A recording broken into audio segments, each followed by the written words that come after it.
जय हिंद मित्रांनो, आपल्या यूट्यूब चॅनलवर मी सर्वांचं मनापासून स्वागत करत आहे। आजच्या व्हिडिओच्या माध्यमातून आपण पवित्र पोर्टल शिक्षक भरतीच्या संदर्भामध्ये सध्याच्या घडीला ज्या काही महत्त्वाच्या अपडेट्स आहेत त्या सर्व अपडेट्स या व्हिडिओच्या माध्यमातून बघणार आहोत। त्यामध्ये जाहिराती अपलोड होताना नेमक्या जे काही स्पीड आहे ती स्लो होण्यामागचं कारण नेमकं काय आहे, कधीपर्यंत जाहिराती अपलोड होणार आहेत त्याविषयी माहिती बघणार आहोत। त्यातल्या त्यात पुणे आयुक्त कार्यालयाच्या समोर जे शिक्षक भरतीसाठी आंदोलन चालू आहे त्या आंदोलनामध्ये ज्या काही घडामोडी घडत आहेत त्या सर्व घडामोडी आपण बघणार आहोत आणि त्यातल्या त्यात महत्त्वाची अनाउन्समेंट म्हणजे पुणे आंदोलनामध्ये सहभागी होणं का आवश्यक आहे त्याविषयी देखील माहिती आपण या व्हिडिओच्या माध्यमातून जाणून घेणार आहोत। परंतु तत्पूर्वी आपण जर चॅनलवर नवीन असाल तर आमचे चॅनल सबस्क्राइब करा, साइडचा जे बेल आयकॉन आहे त्याला देखील प्रेस करा जेणेकरून शिक्षक भरतीच्या संदर्भामधल्या कोणत्याही माहितीची अपडेट आपल्याकडून मिस होणार नाही। चला तर मित्रांनो बघूया नेमकी ती अपडेट काय आहे। मित्रांनो, सध्याच्या घडीला आपल्या सर्वांना कल्पना असल्याप्रमाणे शिक्षक भरतीच्या जाहिराती पवित्र पोर्टलला अपलोड होताना आपल्याला दिसत आहे। इव्हन बऱ्याच जिल्हा परिषद म्हणा किंवा नगरपालिका किंवा महानगरपालिकेच्या जाहिराती आपल्याला पोर्टलवर अपलोड झाल्याची माहिती देखील मिळालेली आहे। त्याच्या हॉट कॉपीज देखील आपल्यापर्यंत पोहोचलेल्या आहेत। त्यामध्ये प्रकर्षाने एक गोष्ट आपल्याला जाणवते आहे की येणारी 15 जानेवारी ही जी आहे अंतिम डेडलाईन देण्यात आलेली आहे जाहिराती अपलोड करून देण्याकरिता प्रत्येक आस्थापनांना। मग त्यामध्ये 1ली ते 12वीच्या जिल्हा परिषद, नगरपालिका, महानगरपालिका, कटक मंडळे आणि खाजगी संस्था सर्वांनाच ती डेडलाईन या ठिकाणी देण्यात आलेली आहे। आता होतो काय आहे की सध्याच्या घडीला जो महत्त्वाचा मुद्दा उदयाला आलेला आहे तो म्हणजे मराठी माध्यमाच्या तुलनेमध्ये इंग्लिश माध्यमाला जे काही झुकतं माप शासनाच्या वतीने किंवा संबंधित आस्थापनांच्या वतीने दिलं जात आहे त्या संदर्भामध्ये मोठ्या प्रमाणावरती कॉन्ट्रोवर्सी क्रिएट झालेली आहे आणि ती खऱ्या अर्थाने जस्टिफाई करता येईल अशी अजिबात नाहीये। कारण काही जिल्हा परिषदांची जेव्हा आपण जाहिरात बघितली, फॉर एक्झाम्पल जर का सांगली जिल्हा परिषदेची ऑफिशियल जाहिरात आपण जर बघितली तर त्यामध्ये खूप मोठ्या प्रमाणावर मराठी माध्यमाच्या मुलांवर अन्याय करून इंग्लिश माध्यमाच्या जागा या अपलोड करून देण्यात आलेल्या आहेत आणि त्यामुळे निश्चितपणाने मराठी माध्यमाच्या अभियोग्यताधारकांमध्ये मोठ्या प्रमाणावर असंतोष निर्माण झालेला आहे आणि त्यामुळे ते न्याय मागण्यासाठी मराठी माध्यमाला जे आहे त्यांच्या अभियोग्यताधारकांच्या तुलनेमध्ये जागा मागण्याकरिता शिक्षण आयुक्त कार्यालय पुणे या ठिकाणी जे आहे आंदोलन उपोषण करत आहे। मागच्या 8 जानेवारीपासून हे जे आंदोलन आहे रात्रंदिवस चालू आहे। त्या आंदोलनामधल्या काहीशा घडामोडी तुमच्यापर्यंत आतापर्यंत पोहोचलेल्याच आहे। पहिल्या दुसऱ्या दिवशी जे आहे खासदार सुप्रियाताई सुळे यांनी त्या ठिकाणी भेट दिलेली आहे। त्यानंतर आणखी काही आमदार महोदय त्या ठिकाणी आले होते। कालच्या तारखेला जर आपण बघितलं की मंत्री चंद्रकांतदादा पाटील हे त्या ठिकाणी आलेले असताना आपल्या अभियोग्यताधारकांनी त्यांची गाडी जी आहे ती अडवली होती। त्यांना या ठिकाणी निवेदन दिलेलं आहे शिक्षक भरतीच्या मध्ये कशा प्रकारे मराठी माध्यमाच्या उमेदवारांवर अन्याय होतो आहे किंवा इंग्लिश माध्यमाला कशा प्रकारे झुकतं माप या ठिकाणी दिलं जात आहे त्या संदर्भामध्ये। परंतु त्याचं जे कन्क्लुजन आहे अजूनही मिळू शकलेलं नाही। म्हणजे एकूण जर का तुम्हाला सांगायचं झालं की हा जो वाद आहे त्या वादाला ज्या पद्धतीने बाहेरचे लोक बघतायत किंवा त्या वादाच्या संदर्भामध्ये ज्या पद्धतीने बाहेरच्या लोकांना सांगितल्या जात आहे तर ते थोडंसं मिसगाईड केल्याचा प्रकार या ठिकाणी घडताना आपल्याला दिसत आहे। खऱ्या अर्थाने पुणे शिक्षण आयुक्त कार्यालयाच्या समोर जे अभियोग्यताधारक उपोषणाला बसलेले आहे, आंदोलनाला बसलेले आहे त्या उमेदवारांचा सेमी इंग्लिश मीडियमला किंवा इंग्लिश माध्यमाला विरोध नाही आहे। ही एक गोष्ट आपल्या सर्वांना लक्षात घ्यावी लागणार आहे की त्यांचं हे मत नाहीये की तुम्ही सेमी इंग्लिशच्या शाळा ओपन करू नका, तुम्ही इंग्लिश माध्यमाच्या शाळा ओपन करू नका, असं अजिबात मागणी नाहीये। कारण शासन प्रशासन हे सिद्ध करण्यामध्ये या ठिकाणी व्यस्त झालेलं आहे की या मुलांचं बघा, हे जे मुलं आहेत ही मुलं काय करतायत की मराठी माध्यमाच्या तुलनेमध्ये इंग्लिश माध्यमाच्या शाळांना विरोध करतायत, सेमी इंग्लिशच्या शाळांना विरोध करतायत। विरोध हा इंग्लिश माध्यमाला, विरोध हा सेमी इंग्लिशच्या माध्यमाला अजिबात नाही। मग विरोध कशाला आहे? विरोध आहे की त्या माध्यमाच्या विद्यार्थ्यांना दिलेलं जे झुकतं माप आहे त्यासाठी। मागणी काय आहे मग? तर मागणी हीच असणार आहे की मग ती सेमी इंग्लिशची शाळा असेल, इंग्लिश माध्यमाची शाळा असेल किंवा मराठी माध्यमाची शाळा असेल, त्या ठिकाणी ज्या उमेदवाराने, ज्या अभियोग्यताधारकाने स्वतःची गुणवत्ता सिद्ध केलेली आहे त्या उमेदवाराची त्या ठिकाणी नियुक्ती व्हायला पाहिजे। म्हणजे एकूण जर का एका लाईन मध्ये उत्तर द्यायचं झालं तर गुणवत्तेनुसार भरती ना की माध्यमानुसार भरती केली जावी ही एकमेव मागणी या ठिकाणी आंदोलनामध्ये समाविष्ट करण्यात आलेली आहे। ही गोष्ट आपल्याला जी आहे इतरांना समजावून सांगावी लागणार आहे। इंग्लिश माध्यमाच्या शाळांना विरोध नाही, सेमी इंग्लिश माध्यमाच्या शाळांनाही या ठिकाणी कुणीही विरोध करत नाहीये. मीही विरोध करत नाहीये, कारण मी वारंवार जे आहे मागच्या 5 वर्षापासून या फील्डशी कनेक्टेड आहे. खऱ्या अर्थाने पवित्र पोर्टलशी कनेक्शन माझं मागच्या 5 वर्षापासून आहे, कारण आपलं चॅनलला आता 5 वर्ष कंप्लीट झालेली आहे. तेव्हापासून मी या संबंधामध्ये काम करतोय. माझी भूमिका ही तटस्थच राहते आहे, सर्वसमावेशक राहते आहे. आणि याही बाबतीमध्ये मी तीच गोष्ट सांगतोय.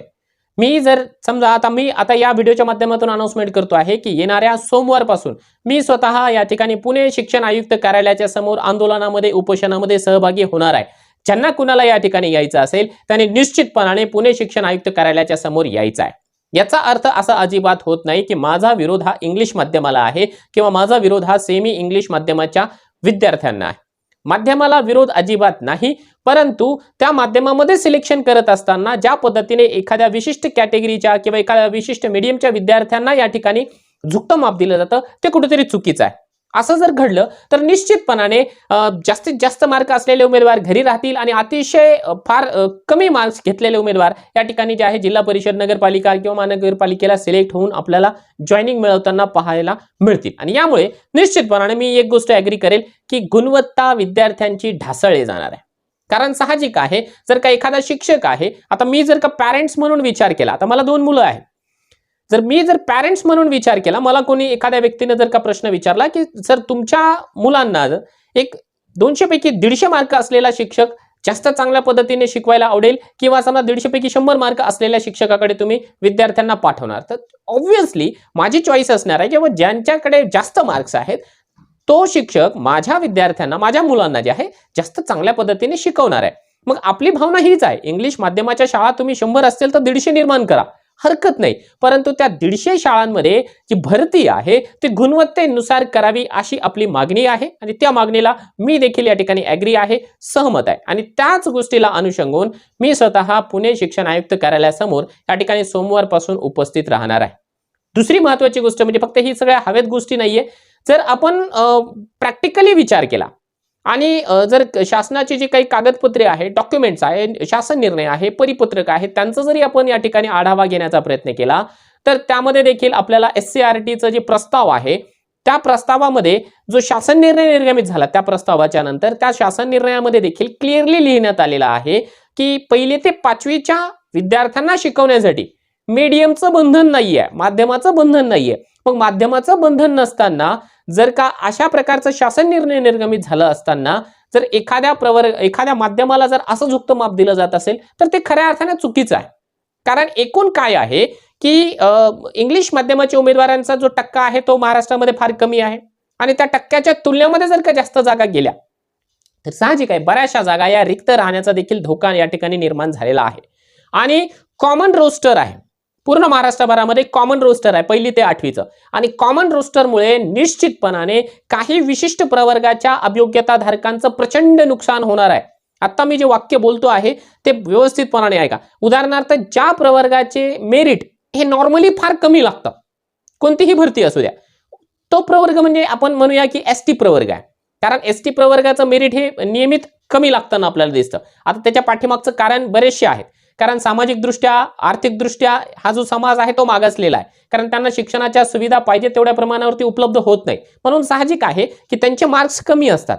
परंतु या निर्णयामुळे कॉमन रोस्टर असल्यामुळे सर्वच्या सर्व ज्या जागा आहेत त्या या प्रवर्गाच्या फार जास्त शिल्लक राहण्याचा धोका निर्माण झालेला आहे. कारण इंग्लिश माध्यमाला जर का ST प्रवर्गाच्या जागा गेल्या तर माझ्या माहितीप्रमाणे फार कमी प्रमाणावरती ST कॅटेगरीचे उमेदवार हे D.Ed किंवा B.Ed उत्तीर्ण झालेले आहेत. मी असं म्हणत नाही की ST प्रवर्गामध्ये इंग्लिश माध्यमाचे उमेदवारच नाही, परंतु फार कमी प्रमाणात आहे. मग त्या जागा जरी आपल्याला येताना दिसल्या परंतु त्यासाठी उमेदवारच अवेलेबल नसतील तर मग त्या जागा रिक्तच राहणार आहे. म्हणजे ना ते मराठी माध्यमाच्या वाट्याला आले ना ते इंग्लिश माध्यमाच्या वाट्याला गेलेले, ते जे जागा आहेत त्या बाजूलाच राहून जाणार आहेत.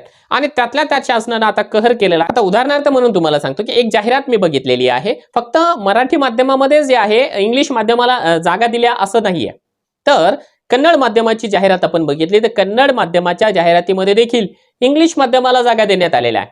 आता हे हास्यास्पदच आहे, मुळात म्हणजे ते मीडियमच कन्नड आहे आणि त्यामध्ये काय केलंय, इंग्लिश माध्यमाला जागा दिल्या. आता कन्नडचं इंग्लिश कनेक्शन कसं जोडणार, मग त्यासाठी तिकडे कोण पात्र असणार आहे, कळायला मार्ग नाही. दुसरी गोष्ट तुम्हाला सांगतो, जालना जिल्हा परिषदेमध्ये उर्दू माध्यमाच्या शाळा जेवढ्या आहेत, म्हणजे उर्दू माध्यमाच्या जागा ज्या आहेत ते इंग्लिश माध्यमाला देखील देण्यात आलेल्या आहे आणि मराठी माध्यमाच्या जागा देखील इंग्लिश माध्यमाला देण्यात आलेल्या आहे. आता मला एक प्रश्न या ठिकाणी निर्माण झालेला आहे, त्याचं उत्तरच सापडत नाहीये की मराठी माध्यमाच्या ज्या जागा इंग्लिश माध्यमाला दिल्या त्या ठिकाणी कोण पात्र असणार आहे. उर्दू माध्यमाच्या जागा ज्या इंग्लिश माध्यमाला दिलेल्या आहेत उर्दू मीडियमच्या इंग्लिशमध्ये, त्यासाठी नेमकं कोण पात्र असणार आहे. आणि कन्नड माध्यमाच्या जागा कन्नड सोडून ज्या इंग्लिश माध्यमाला दिलेल्या आहेत त्या माध्यमासाठी कोण पात्र असणार आहे. आता विचार करा, माझा एवढा अभ्यास या सगळ्या गोष्टींमध्ये असतानाही मला त्या प्रश्नाचं उत्तर मिळत नाही, म्हणजे नेमकं कुठेतरी पाणी मुरतंय. ही गोष्ट आपल्याला विचारात घ्यावी लागणार आहे. पुन्हा एकदा मी तुम्हा सर्वांना सांगतो आहे की माझा विरोध कोणत्याही माध्यमाला नाही, माझा विरोध त्या गोष्टीला नाहीच आहे. आपला विरोध या गोष्टीला होतो आहे की वेल क्वालिफाईड शिक्षक तुम्हाला हवे आहेत का फक्त संबंधित एखाद्या मीडियमचे शिक्षक तुम्हाला हवे आहे, हाच एक प्रश्न आहे. आणि सर्व अभियोग्यताधारकांना देखील माझी एकच रिक्वेस्ट असेल की मी स्वतः सोमवारी या ठिकाणी शिक्षण आयुक्त कार्यालयासमोर येतो आहे. ऑलरेडी त्या ठिकाणी DTED BEd स्टुडंट असोसिएशन यांच्या माध्यमातून संतोष मगर यांच्या नेतृत्वाखाली आंदोलन करते, उपोषण करते बसलेले आहेत. फक्त त्यांना फुल ना फुलाचे पाकळे म्हणून मी माझ्या वतीने पाठिंबा दर्शवण्यासाठी या ठिकाणी येतो आहे. आणि आपल्यापैकी जेवढे अभियोग्यताधारक त्या ठिकाणी सहजपणाने येऊ शकतात त्या सर्वांना देखील मी या व्हिडिओच्या माध्यमातून आवाहन करू इच्छितो की आपण देखील त्या ठिकाणी सहभागी व्हावं, जेणेकरून शासनाला, प्रशासनाला आपली जी चूक आहे ती लक्षात येऊन जाईल, जेणेकरून मराठी माध्यमाचे पण उमेदवार आपल्या आपल्या ठिकाणी जे जॉब डिझर्व करतात, ज्यांनी स्कोर चांगला घेतलेला ते लागून जातील. आणि दुसरी महत्त्वाची गोष्ट म्हणजे इंग्लिश माध्यमाचेही जे चांगले उमेदवार आहेत की ज्यांनी चांगला स्कोर केलेला अभ्यास करून, ते सगळेजण देखील लागून जाणार आहे. इंग्लिश माध्यमामध्येही बऱ्याच उमेदवारांना चांगला स्कोर आहे, ते जॉब डिझर्व करतात, त्यांना तो जॉब मिळायलाच पाहिजे. परंतु जे झुकतं माप चुकीच्या पद्धतीने दिलं जात आहे, आपला जो विरोध आहे त्या गोष्टीला असणार आहे. मित्रांनो, मी ज्या काही गोष्टी आता बोललेलो आहे त्या गोष्टींशी तुम्ही सहमत आहात किंवा असहमत आहात, निश्चितपणाने व्हिडिओच्या कमेंट बॉक्समध्ये तुमची जी की प्रतिक्रिया आहे त्या प्रतिक्रियेची मला प्रतीक्षा आहे. मी फार जास्त बोलत नाही की तुम्ही तुमची प्रतिक्रिया नोंदवा, परंतु यावेळेस मुद्दामून मला तुमच्या प्रतिक्रिया जाणून घ्यायच्या आहेत. कारण आपला विरोध हा माध्यमाला नाही, आपली डिमांड अशी असणार आहे की भरती ही मेरिटनुसार व्हायला पाहिजे, जेणेकरून जास्त मार्क घेऊन एखादा उमेदवार घरी राहता कामा नये. तुमच्या ज्या प्रतिक्रिया आहेत निश्चितपणाने या व्हिडिओच्या कमेंट बॉक्समध्ये कमेंट करा. मी प्रत्येक प्रतिक्रियाला जे आहे या ठिकाणी रिप्लाय करण्यासाठी माझ्या वतीने प्रयत्न करेल. आणि हो, सोमवारी मी स्वतः येतोय, तुम्हाला यावंच लागतंय. तुमच्या परीनं 1 दिवस 2 दिवस जेवढेही तुम्हाला शक्य आहे तेवढं तुम्ही निश्चितपणाने याल. त्या ठिकाणी आपण निश्चितपणाने भेटूया. तुमच्या काही समस्या असेल, काही टेक्निकल प्रॉब्लेम्स असेल, त्या ठिकाणी तुम्ही प्रत्यक्ष आंदोलन स्थळावरती मला विचारू देखील शकता.